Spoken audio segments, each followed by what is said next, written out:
What is up, guys? It's Sky, and I have a treat for my BF4 viewers out there. I have some BF4 gameplay. I'm jumping into Stealth Jet here on Nancha Strike. Today I wanted to have a discussion about the evolution of the Stealth Jet or the fighter jet from Battlefield 3 up until Battlefield 1. You guys may not know it, but I've actually been jumping on BF4 a lot more recently. Don't worry, I'm not done with BF1. There's a lot more things that I want to learn and explore in BF1, but I want to broaden my horizons. I know a lot of you guys are from BF4, and a lot of the really great dogfighters that I know in BF1 are from BF4. And that's interesting to me because upon launch, BF4 actually alienated a large proportion of the BF3 dogfighting community.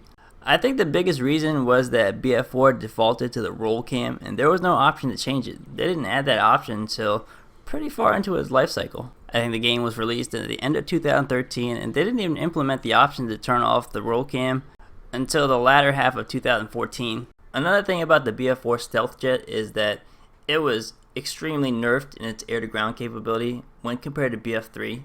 And BF4, most of the Conquest games had an attack jet and a stealth jet per team. And it was the start of DICE's rock paper scissors balancing system in Battlefield, whereas the stealth jet was more capable in air-to-air and the attack jet was more capable in air-to-ground. In BF3, you had 2 stealth jets per team, and they were actually capable of doing strafe runs. They were equipped with the same secondary weapons as the attack jet, so you could run the rocket pods and do some damage to tanks. In BF4, they gave the attack jet and the stealth jet completely different weapons. The attack jet got the JDAM, which was pretty much the best secondary weapon you could have for a plane. By the way, guys, watch me dodge an active radar missile in the gameplay here. More on active radar missiles later. But getting back to the topic of BF4 jets and their weapons, the BF4 Stealth Jet didn't really get any useful weapons. It had the lock-on passive radar missile that you can use for tanks and boats and jeeps. But they never did that much damage, so most of the time you'll just shoot down the enemy jets, you'll shoot down the enemy helicopters, and then you'll shoot some passive radar missiles at some tanks. But mostly you just fly around looking for something to do in the Stealth Jet in BF4. So if you thought the trench fighter nerf was nerfing the fighter planes, you haven't really seen anything until you played BF4. Another thing to note about the balance between fighter jets and attack planes in BF4, because for the first time they were in the same game mode. If you guys didn't know, in BF1 the attack plane, the bomber, and the fighter plane all have different roll rates. And you'll notice this because I set my mouse sensitivity based on the attack plane, and basically for a full swipe on my mouse pad I want to be able to do one full roll. So when I set my sensitivity for the attack plane and then go to fly a fighter plane, you'll actually do about 2 full rolls for a swipe of the mouse pad. This actually has huge balance implications when you try to balance the game for console. I really don't think this was a good idea because on a controller you can't do a max roll, max pitch maneuver. Basically, if you hold the analog stick in the diagonal position, you can only do a 50% pitch, 50% roll maneuver, if you kind of follow what I'm saying. And this is an issue because the attack plane on console is a lot less maneuverable than the attack plane on PC. And it creates a bigger imbalance between the fighter plane and the attack plane. In BF4, the attack jet and the fighter jet have the same roll rate. So if you set your mouse sensitivity to do 1 full roll at any distance across your mouse pad, then it will be the same between the stealth jet and the attack jet. Combine this with speed control and you get the attack jet, which actually maneuvers fairly well when compared to the stealth jet. The stealth jet does turn a little tighter, but if you know what you're doing, you can consistently beat bad stealth jet pilots in an attack jet. So basically, public match BF4 boils down to who selects the attack jet the fastest. And the gameplay here, you'll see that I was not the fastest in selecting the attack jet, so I was stuck with flying the stealth jet. You'll see me eventually get shot down from an active radar missile from across the map. For those of you guys that don't know, active radar missiles were added to BF4 and they were dumbfire missiles that automatically locked onto you.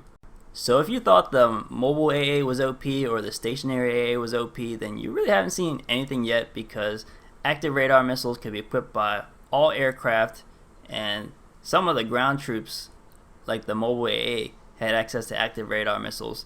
And they did nerf the damage eventually, but As soon as they hit you, they would mobility kill you. Basically, your plane would just stall in midair and you can't control it for a couple seconds. So yeah, I'm glad they got rid of active radar missiles.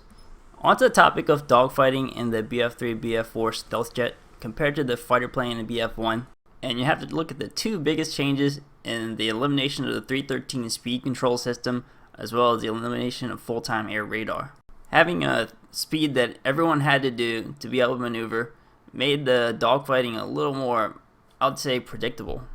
In BF1, it can be a little bit tougher to lose a tail at times because your opponent can just put on the brakes to stay behind you or stay above you. That's one of the biggest differences between BF4, BF3 dogfighting versus BF1.